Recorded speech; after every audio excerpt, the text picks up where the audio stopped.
Hey everyone, this is Mike Del Preti, and you're listening to Context, the podcast where I'm talking to industry leaders about what's moving in real estate. I'm joined today by Allison, co-founder and CEO of Pacaso. Hey, Austin. Hey, Mike. Thanks for having me. Yeah, my pleasure. I appreciate you showing up to Boulder to do this. I'll ask you the same question I ask most folks. How do you typically start your day? I start my day with a breathing exercise, a Wim Hof breathing exercise. Lasts about 10 minutes. That's at 5 a.m. And then I go right to my sauna, 195-degree sauna for 20 minutes. And then from there, I go to a cold plunge, 42 degrees for 3 to 4 minutes. And then from there to a red light therapy, which is a 20-minute session. And then I do a workout. Man, that sounds great. You Yeah. should definitely hang out with my buddy Sean Soderstrom from Corded. He has a very similar morning routine involving cold plunges and saunas. Yeah, it's been great, man. I mean, changed my life. I lost my dad 2 years ago to a heart attack. And around that time, I was getting into it completely unexpected. We didn't know we had any heart issues in the family. And around that time, I was getting into longevity. And we lost him, and it just was a complete wake-up call. So it enabled me to double down on investing in things that will enable me to live a healthier and hopefully longer life. Awesome. That's great to hear. And do you feel like it kind of gives you that mental clarity?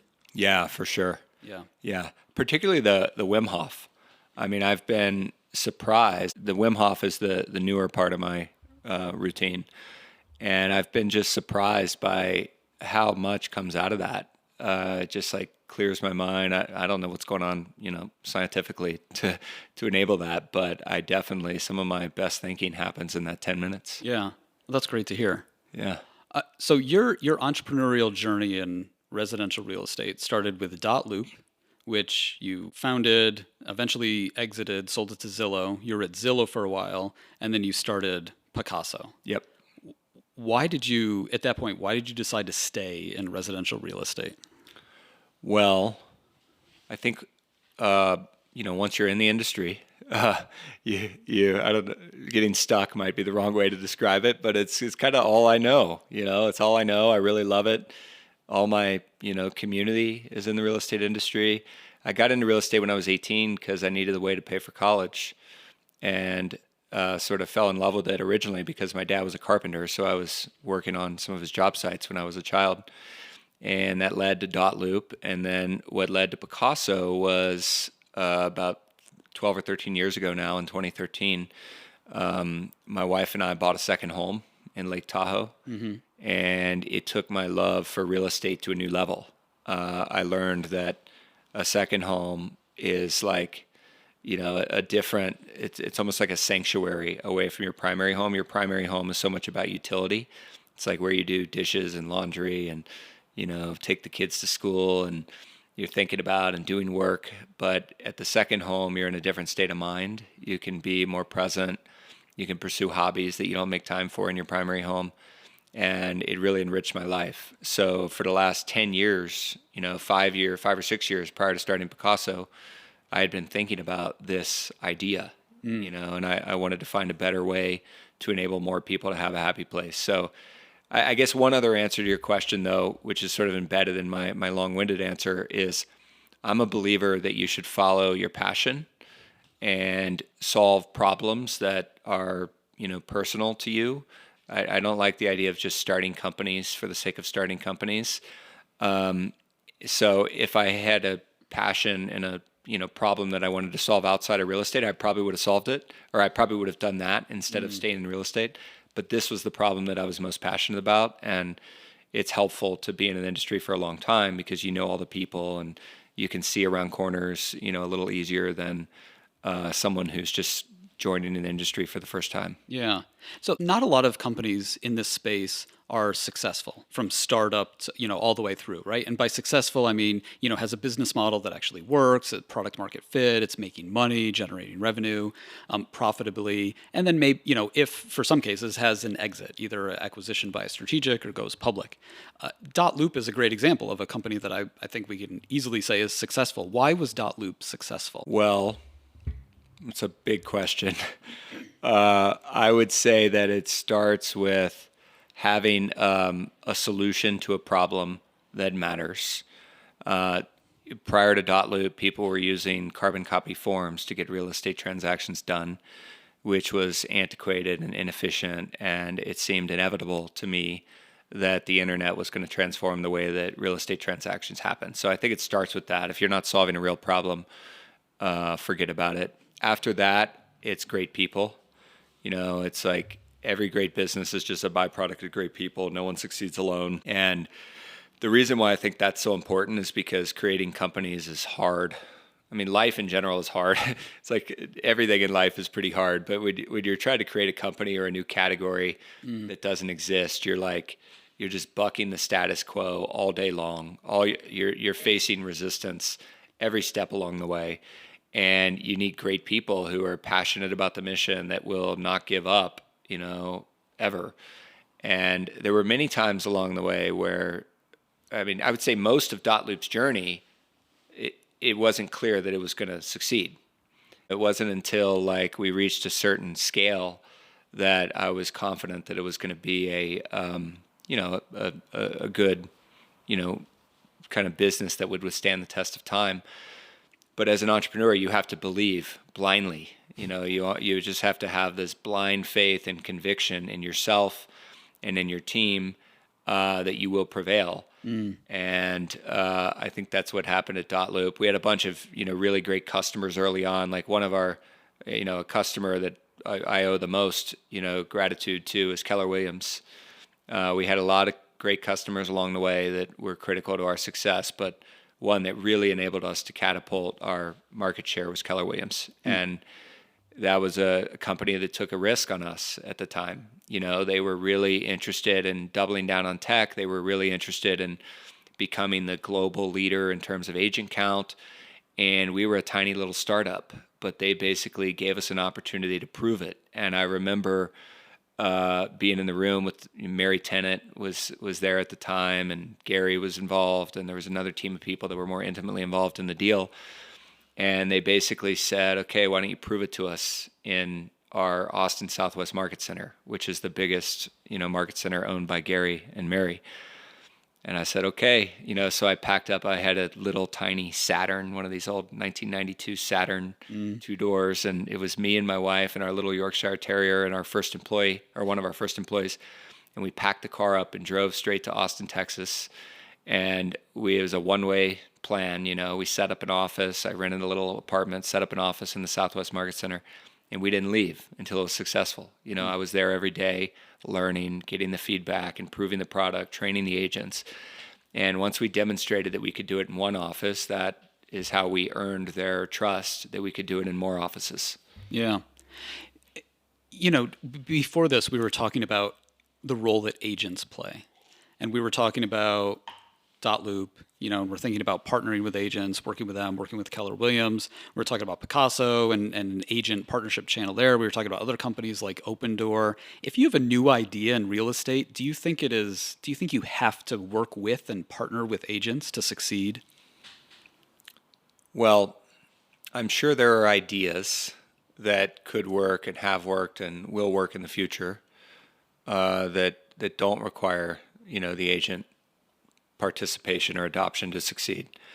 But I would say if, my bias, and I do have a bias, to be clear, like I was an agent, I still hold my license. Actually, I haven't sold a piece of real estate in a long time, but I still hold my license just for the heck of it.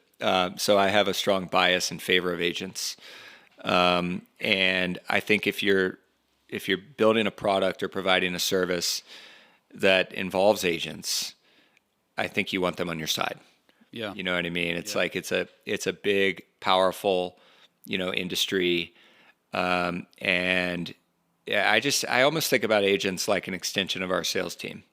You have a million, a couple million, but call it like maybe 500,000 or so that are active. I'm not up to speed on the latest numbers, but certainly several 100,000 agents, right, that are doing a lot of deals. And if you could have them as an extension of your sales team, why not? The only reason why not is the commissions. But it's like, in my mind, I always think about, when building businesses, I'm thinking about optimizing for success, like with success being defined as mission fulfillment and impact. And I believe that if you're successful at having an impact the money will follow. The value creation for the shareholders and all that stuff will follow. So I don't think like every time we do a deal with an agent and we pay them 3%, one could argue that we're just giving away money, but I don't think of it that way. I'm like, this is great. We have these partners that are effectively an extension of our team. I'm happy to pay them 3%.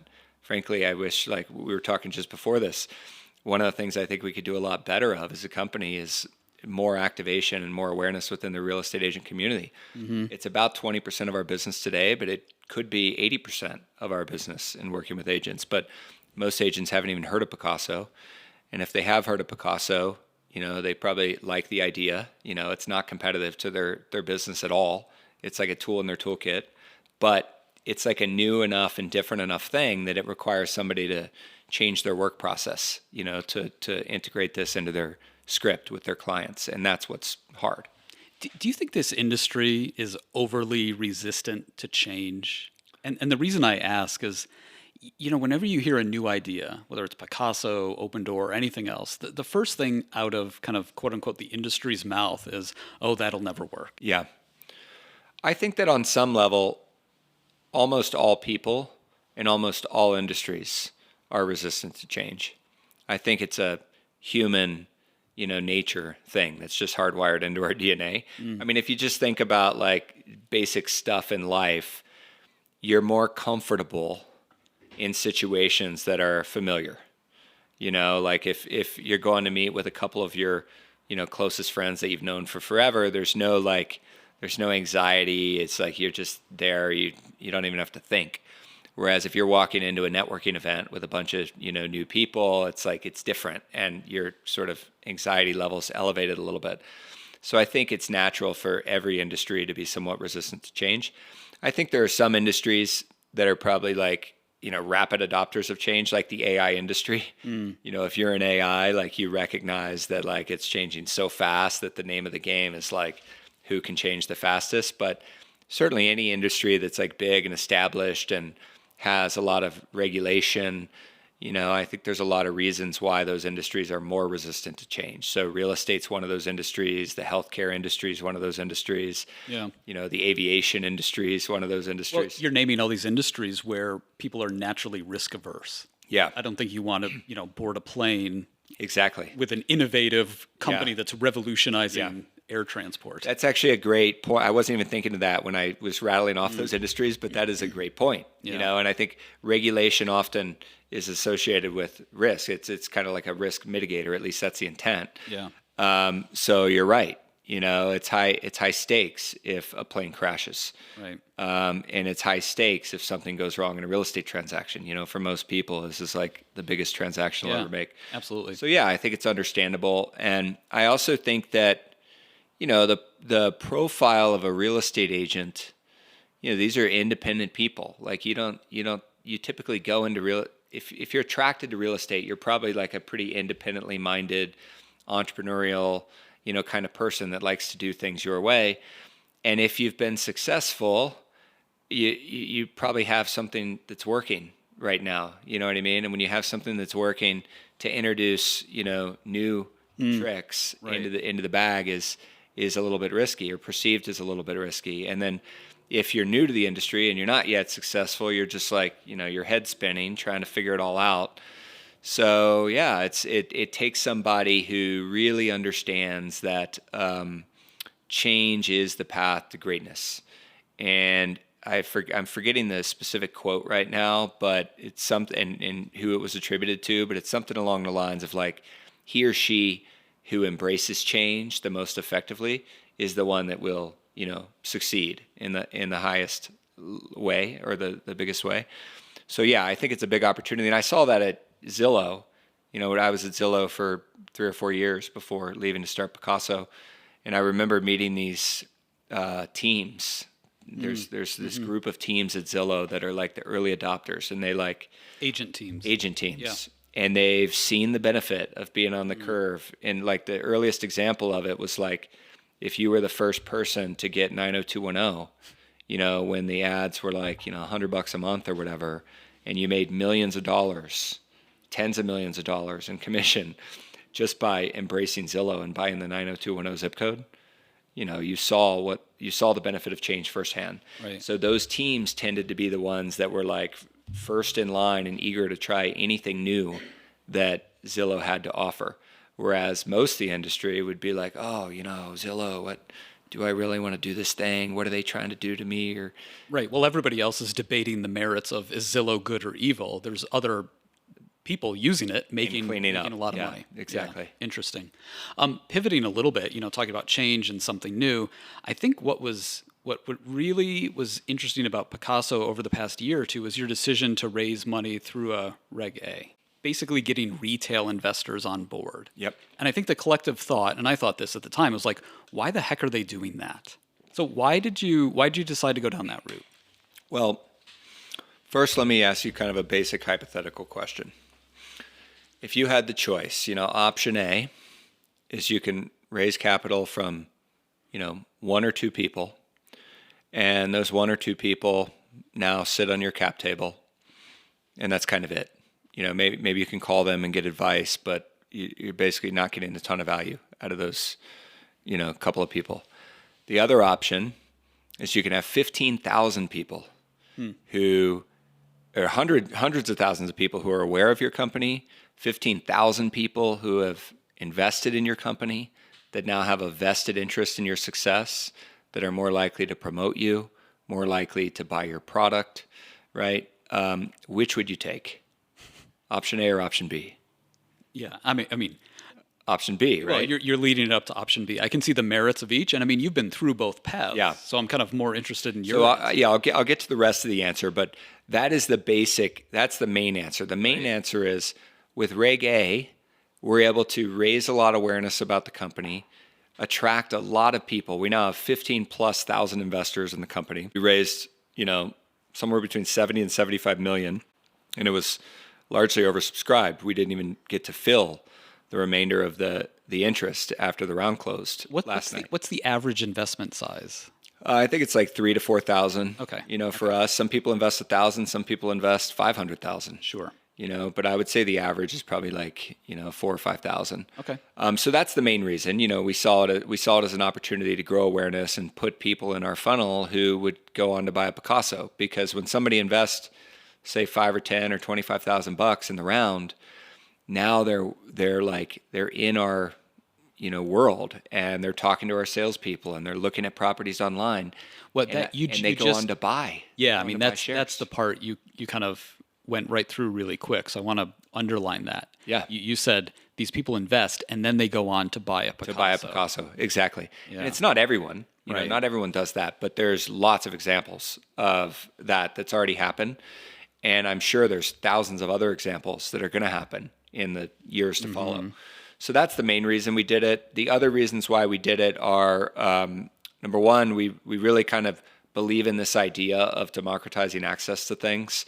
We're doing it at the very high end with luxury homes, but like someday Pacaso will be available in more affordable markets with more affordable price points. And when that happens, second homes will be accessible to more people. So we do believe in that. Spencer at Zillow was focused on democratizing access to information. So it's sort of like core to what we believe. We wanted to have other people participate in this journey. And then the other thing is it's a tough institutional fundraising market out there. So if we were in 2021, when capital was just being thrown at companies, you didn't have to do a lot of work, we may not have thought about doing Reg A. We might have just taken the capital that was being thrown at us. Right. But in a market like this, where it's like raising capital institutionally is a lot of work, it's a full-time job for the CEO for at least 6 months, maybe longer in a market like this. Whereas Reg A, took 5% of my time. Yeah, and I think that's a really interesting point when you brought that up earlier at coffee. It's your time. You're the CEO. You've got a business to run, and it's not an easy time to run a business in real estate. Right. So thinking about how much time you're spending, it's a big deal. It is a big deal. And other people, to be clear, spent a lot of time on Reg A. It just wasn't me. But that matters, because there's certain things that only the CEO can do. And to free up all that time is just huge leverage for the company. So how did, when did you start Pacaso? What year? 2020. 2020. We started in we raised the first seed round of capital. Well, I guess it was our Series A, when it was just a business. It was me and Spencer and a business plan. And that was February of 2020. And then we hired our first, founding team members in like April.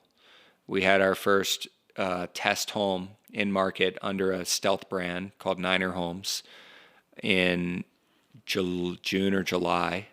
And then we launched Pacaso.com for real on October 1st of 2020. I mean, what a time to start a business in real estate. Yeah, sometimes it's better to be lucky than smart, you can say. So the thing I mentioned to you on the way up here was, I'm glad you guys are still around. And the reason I said that, I can kind of have an opinion on things like this, is that it's just a new idea, right? And the challenging part of the last couple of years was it just snuffed the air out of all these new disruptive ideas. Yep. And that's part of evolution, right? That should happen, but it had the potential to happen on such a scale where, 10 years later, real estate would look exactly the same as it did, 10 years ago. And it just feels like we're missing something. So how did you manage to survive the past couple of years? Well, I want to add one thing before I address the survival piece, which is it's actually not that new of an idea. It's a new idea to real estate. But if you look outside of real estate at other industries that have large, expensive, underutilized assets like planes or boats, this is the standard. Like in the private aviation world, the standard in private aviation is net jets. Pacaso is net jets for luxury homes. And so I believe that it is inevitable that co-ownership becomes the standard for vacation home ownership. I'm not saying that no one will ever own a whole home. I mean, there are certainly examples where owning a whole home makes sense in the second home use case. But for most people, it does not make sense. And I think that 20 years from now, co-ownership in the vacation home space is going to be as ubiquitous as condominiums in a big city. In terms of the survival piece, the last 2 years, like 2023 and 2024, have been about survival. The first 2 years, 2021 and first half of 2022, were unbelievable. I mean, right place, right time.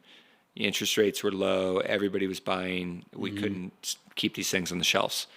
And then by the June of 2022, it was clear that something had changed. And the big thing that had changed was interest rates had tripled.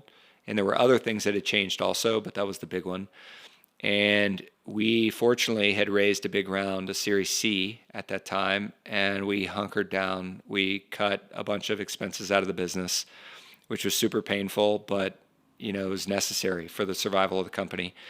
And we just innovated. We stayed lean, and we weathered the storm. And sometimes in periods like this where it's just absolute chaos, I mean, it's been a war zone in the real estate industry for the last couple of years. And in a war zone like that, the most important thing is surviving. So if it was, let's fast forward 20 years, you're an investor on the board of another company, and the same thing happens. What advice would you give to the CEO of that business? Well, it's the classic cut once, cut deep. Yeah. Okay. I mean, and just to be clear, I want to be crystal clear that anytime you have to lay off or eliminate roles at a company, it's a very bad day. I mean, I went through it once at my first company, dotloop, and never wanted to go through it again. And I told myself, there's no way we're ever going to go through this again. When we were growing by 5x a year, we were only adding people at a rate of 2x a year, trying to be really conservative.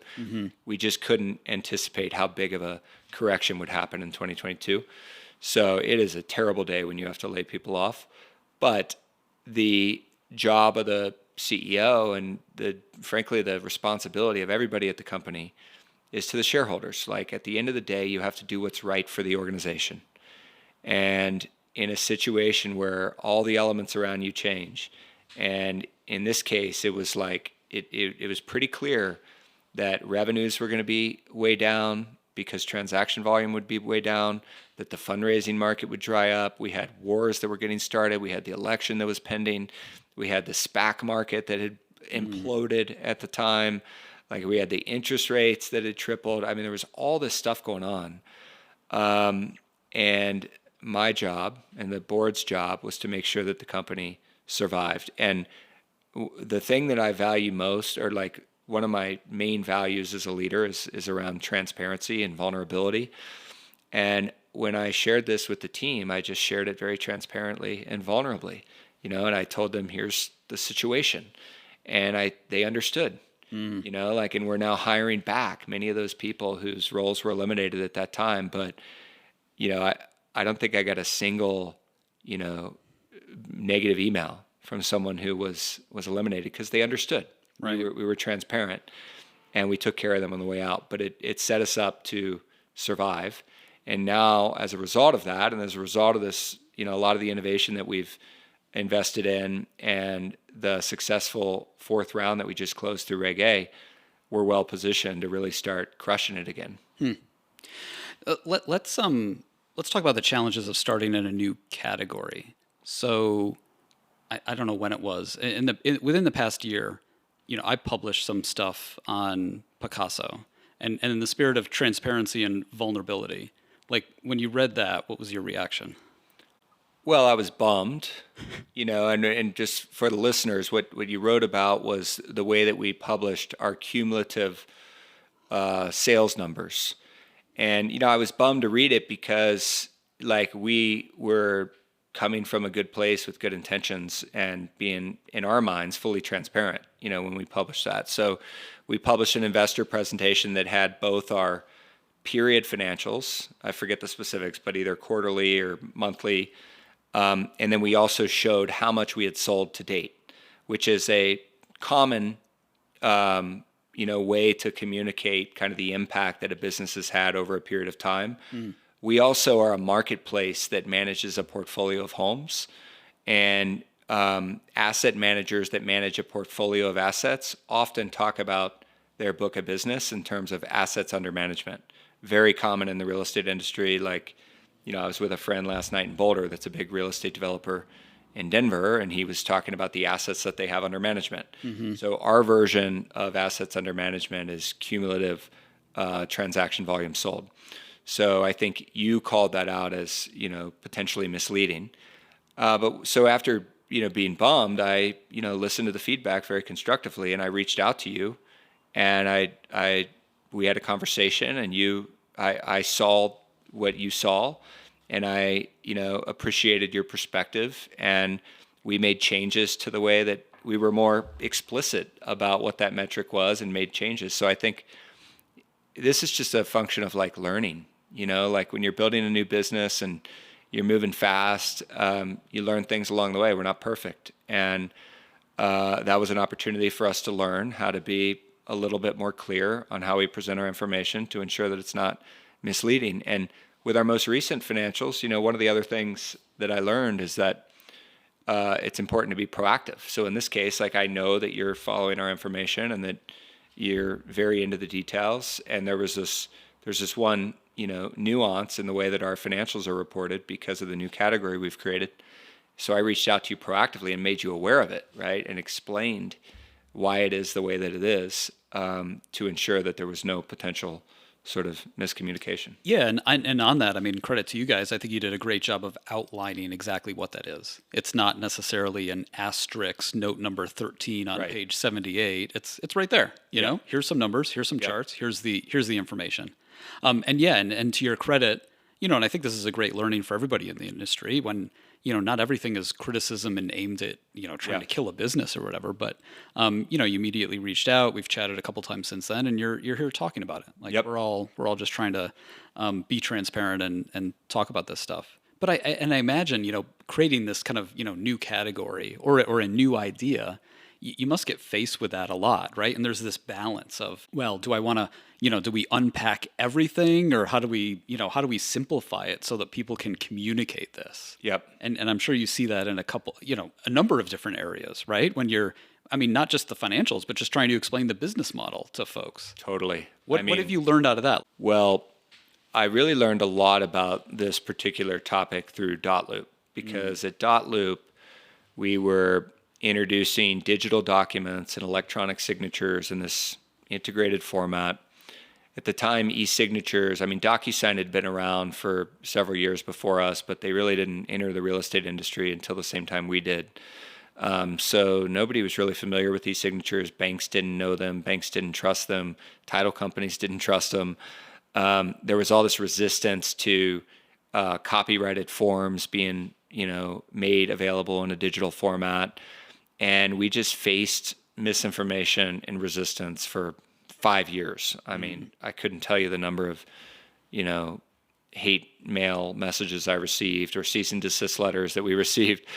So the first thing that I learned is that when you're introducing something new, and it's a new concept that people don't really understand, there will be skepticism, like no question about it. And I almost view it as like a validator.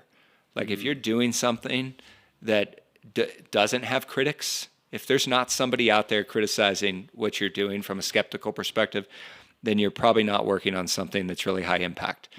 Because if you're working on something that's really high impact, that just comes with territory, And so I learned not to take it personal. I learned that it was, evidence of impact when you're changing things.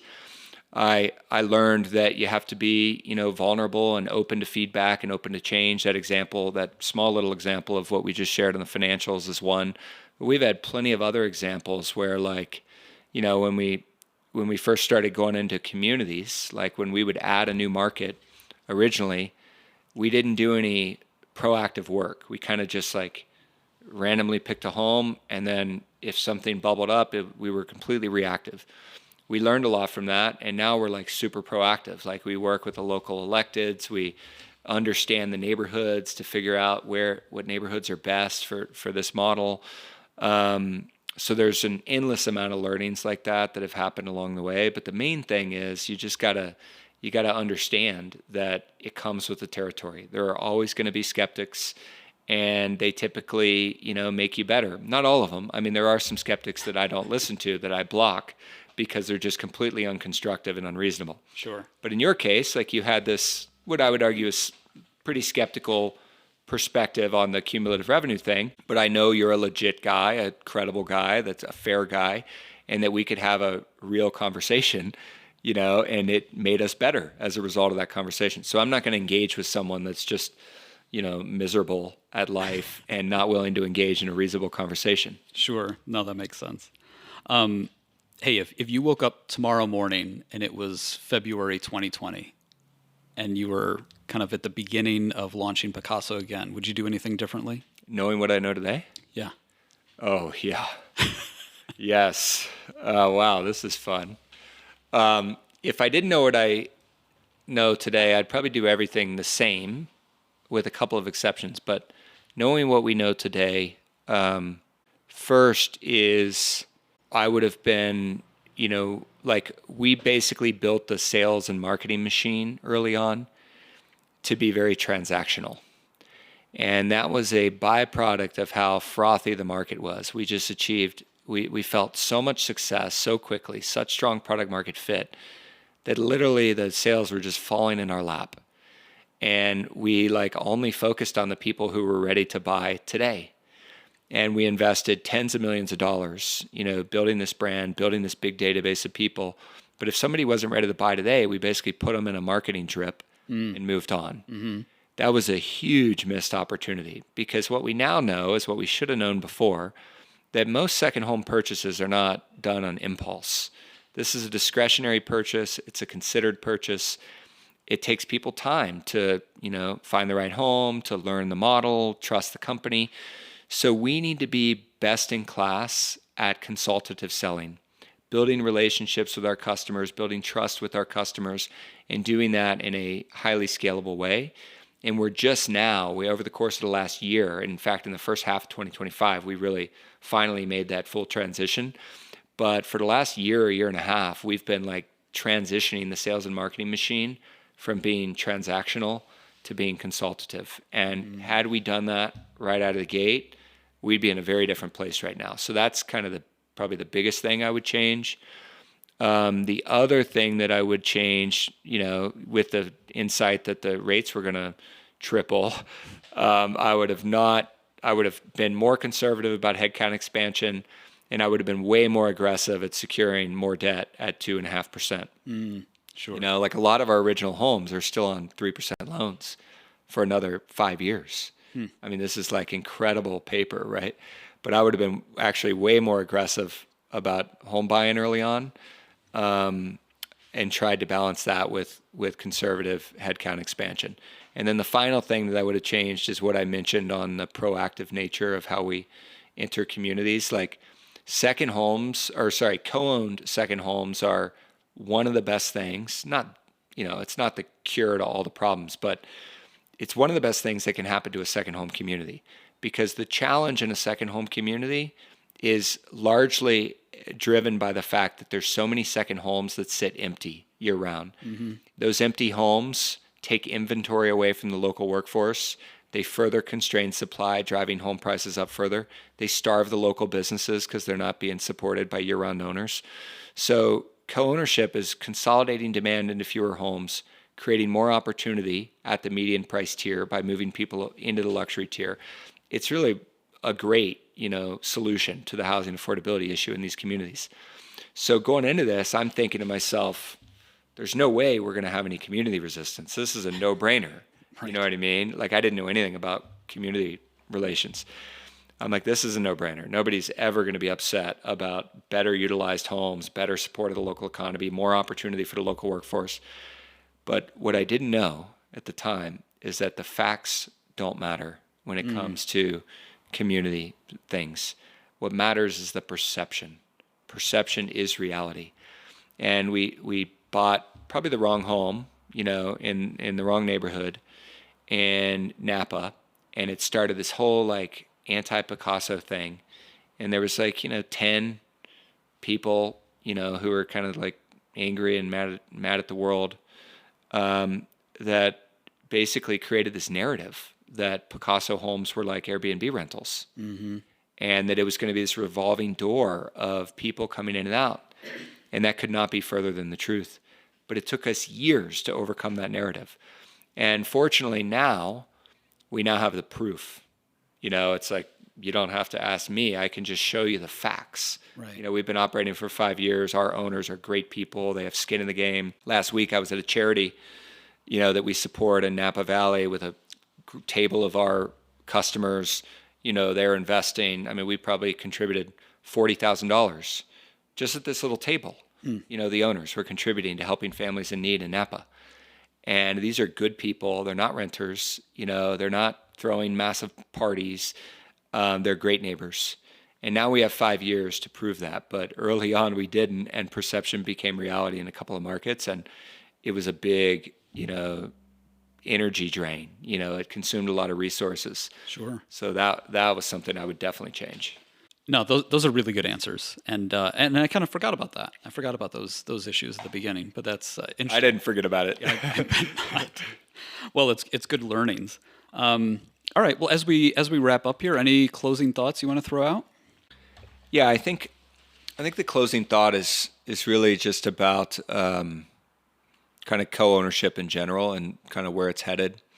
I think we're at an interesting place as an industry in the sense that there are a few like secular trends and things that are happening that are here to stay.